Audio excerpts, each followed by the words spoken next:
It is time to see who's going to be the first to enter the top 4 here, as it's Kevin Luke taking on Mike Maloney in what should be a great matchup here.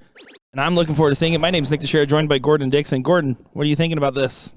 I am thinking we are about to have a new winner of the BullShooter Invitational Elite. Randy Fern and Alex Spellman. We just saw Spellman go out to Ram Guevara. So we're guaranteed to have a new winner for this tournament, which we were talking a little off camera, is bonkers for year 4. Yeah, to see the level of dominance and to see that this is also the first time where we will have an potentially all 4 in the sense that Randy Fern made it the first 3 years, right? So he will not be perfect on his top 4 appearances. The only streak left is Kevin Luke has made it to the top 4 every time he's played. So 2023, he didn't. Gotcha. But 22, 24, and then if it was to be here, he would have made it every time that he actually played. Last year at the Invitational, one of the most memorable moments was Kevin Luke throwing a 9-darter against Alex Spellman. He's going to have to channel some of that energy here because, again, the winner of this guarantees their top 4 appearance. Mike Maloney and Kevin Luke both 1 win away, whether they do it on this side or the bottom side. But you don't want to leave anything to chance with this loser's bracket. No, and honestly, this is where I wonder how Mike Maloney's mind works. Sure, he wonders the same thing. He would most definitely have that in the back of his head. Whether or not it's at the front of his head where he can kind of grapple with it, I don't know. But he gets an opportunity here. A clean 86 would be awesome to start this one against the throw. Again, against the throw doesn't really mean a whole lot, as he will start the board and Kevin Luke will start the next leg. But we'll see if that kind of thought process sneaks in here. We do also have our first ladies semi just getting underway as well with Jillian Phillips, Liz Tynan 1-1. Because the ladies are a top 2 finishing bracket, we are prioritizing this one as after that we will go mainly ladies once we get through these positional matches here, because after the top 4, the rest is for seeding purposes here. And let me tell you, there's going to be a lot of nervy darts, I think, coming towards the end of this matchup no matter what happens here. Yeah, it's all about top 4 for this elite bracket, and it's about the first. Well, we'll want to cover at least the top 3 on the ladies' side, including that queen seat match, because again, ladies pay top 2. Top 2, but $10,000. Yeah. Oh, yeah. Believe me. Again, I'm happy with the bracket that we have. Super surprised we didn't have more ladies kind of throwing their hat in the ring here. I'm sure they're going to get to see this. I see so many players that were invited getting some FOMO in the comments too. So, hey, if you want to take a swing at this, all power to you. This is tough as nails. But Kevin Luke not at a finish. Mike Maloney not in range, though. So no immediate punishment inbound. Yeah, even a perfect turn there wouldn't have left him a finish. And he still left quite a bit to do. Kevin Luke looking like he's going to tie this up. 6 darts away from 187.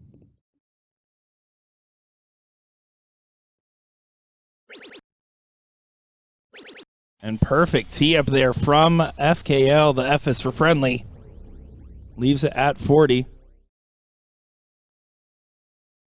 Mike Maloney going to have to make sure to set up for the what-if scenario.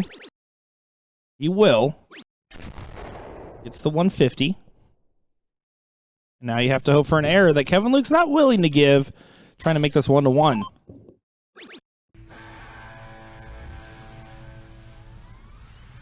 One apiece as we see Leonard Gates and Austin Braswell facing off in that loser's bracket. Leonard up 2-1, so 1 away.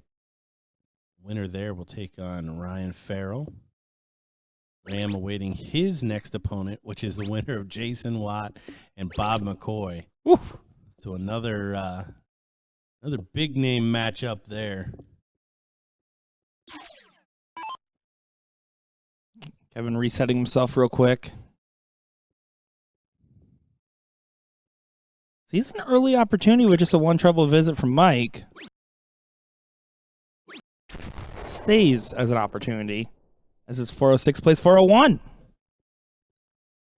Yeah, we were talking earlier. for this elite bracket, 1 triple is pretty much par. 2 triples, maybe a birdie, and 3 an eagle if we're going to run the comparison all the way out. And if Nick DiChiria is doing it, triple bogey. So here's an opportunity for FKL. F is for friendly. Sometimes. Well, to be fair, the scooter had it coming. And there, Mike fills it up, 177 to retake dominance in this leg. Yeah, Kevin in position at 270 to just try to make sure he gets to a finish. Should be able to do so as long as he stays straight. I like they moved over to find the better angle. And that was a risky spot that collected well. Yeah, that's a much better finish from 130 than 129. See what Mike can do with it. Good start up to the 16 maybe. And double 12 for a big, big finish. You see that from Mike Maloney. Ringing the bell there with the left hand. And, I mean, the 12-darter going first. You know, you can't get mad about a 12-darter going first. That's the type of stuff that will win you championships. That's the type of stuff that'll get you to the top 4. Again, remaining players still in the hunt for the top 4 are these guys right here. Mike Scaro, Brian Bigham, Jason Watt, Bob McCoy, Ram Guevara, Ryan Farrell, and Leonard Gates are the remaining people in the bracket. Only 4 of them will become ESPN athletes tomorrow. Maloney, 3 perfect turns in a row. The 177, the 129, and then there, the 180. Not to be outdone. All these players are flying right now. This is the time of the day. Everybody's got enough aiming fluid. Everybody's had enough legs. Start to really settle in. That's why I love seeing this race to 5 and race to 3 on the loser side of the bracket. Is it gives you enough legs to say, nope, it was on me if you don't get it. And it gives you plenty of runway as Kevin Luke continues on. Not quite the last start he wanted, but is still in a great position here. We'll more than likely have 2 darts at a double. Mike Maloney going to try to get to 16. Yeah, the last time I said it, I believe George Daniels did. Was it George? I think it was George.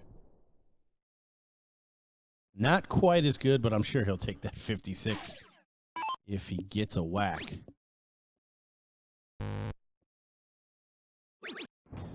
He buries it in there. He wasn't convinced that was going in when he let it go.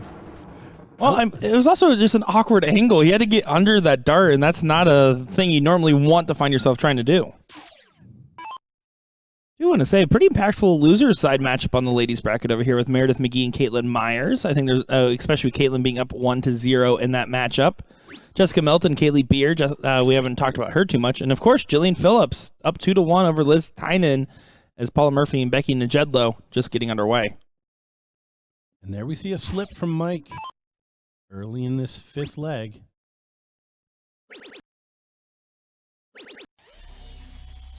And it could have gone sideways for Kevin Luke, but recovers nicely. Just drop the brackets into the chat if you want to follow along.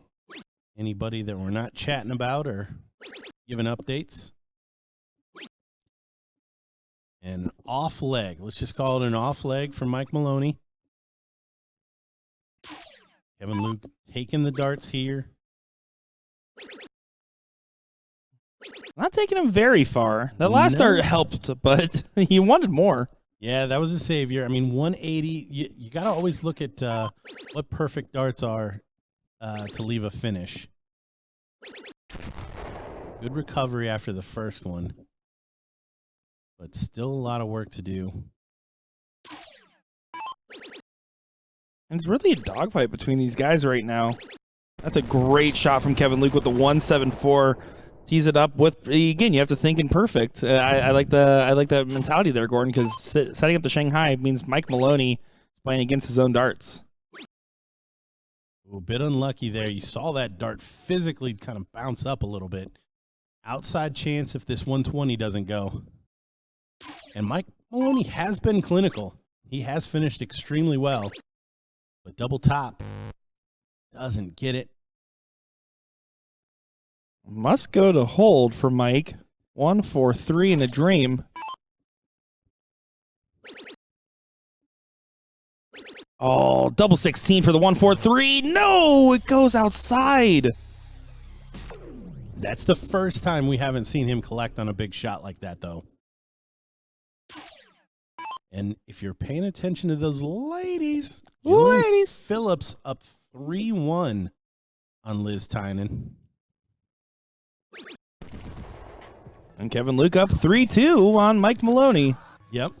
We've kind of flip-flopped from the cork because Mike won that first leg against the darts. He has had the lead up until now. That's really all that break means now. Mike still got a whack, even though he had a bit of an off leg, and he's right back in that treble. Yeah, I don't think he's going to hold on to that frustration too long. I mean, yes, he had early openings, but that finish was just outside. You got to think he's feeling all right, all things considered. Now, if something happens where he loses this leg, that's when you're starting to get into panic mode. Yeah, this is a real big one. I keep talking about those differences. There's a big difference between 4-2 and 3-all. You see him a little frustrated with that last dart. Well, 90 points of separation. Kevin's looking for 2 big trips. He's found one of the 2, but doesn't find the other ones. Wow, that's a big let-off. In this spot, that is a big let-off from Mike Maloney. He can settle in here, find a couple of big trebles himself. Oh, this is straight nerves. The position of where they're at is starting to leak in here. Now 140, thankfully for Kevin, he can stay on the same target, leave a finish. He does move, but that 304 lend itself to a 140. Been finding that 18 though.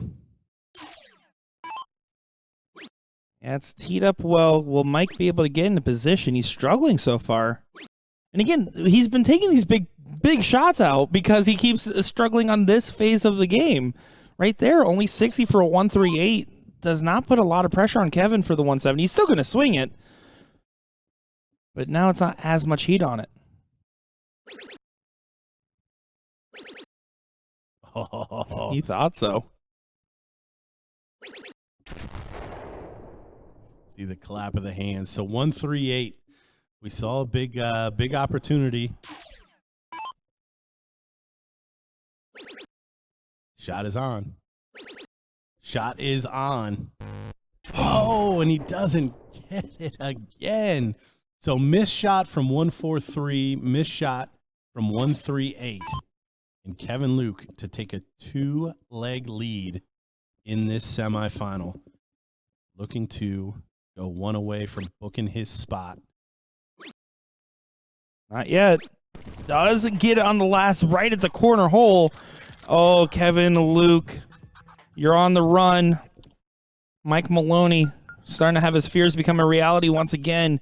Needs to get on the rebound. Starts with holding your throw.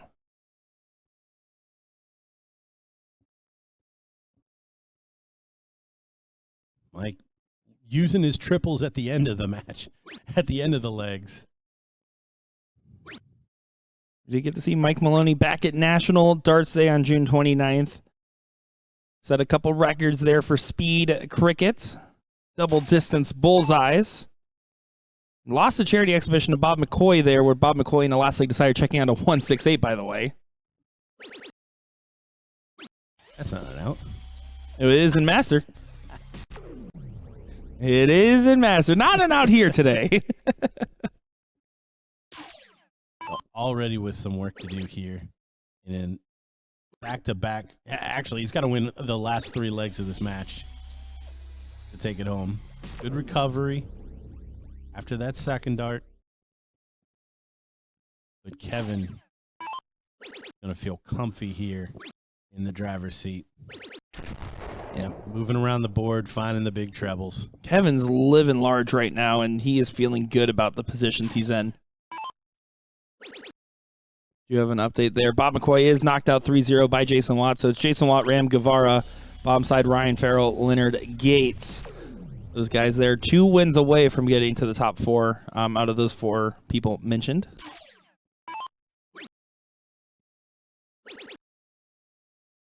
Kevin's in position. Yeah, he had 6 darts.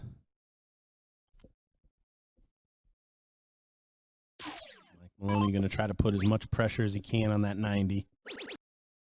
Interesting to see how he shoots it. Does leave 40, so max pressure here, 137 there from Maloney.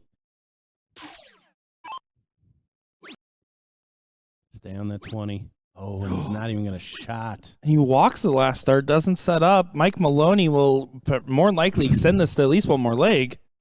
Well, the next one's kind of the money leg for Kevin Luke. He's going to get to start it. He certainly would have felt a lot better about a better shot there, but Mike Maloney has to hit this double. He misses 3 clear at 40. And now is in a position, and Kevin Luke again, will he regret not setting up just a little bit better and throwing that last dart in frustration? 14 for tops, 18 for double 18. Lots of options here. Double bowl, double 2. Also, things that add up to 54.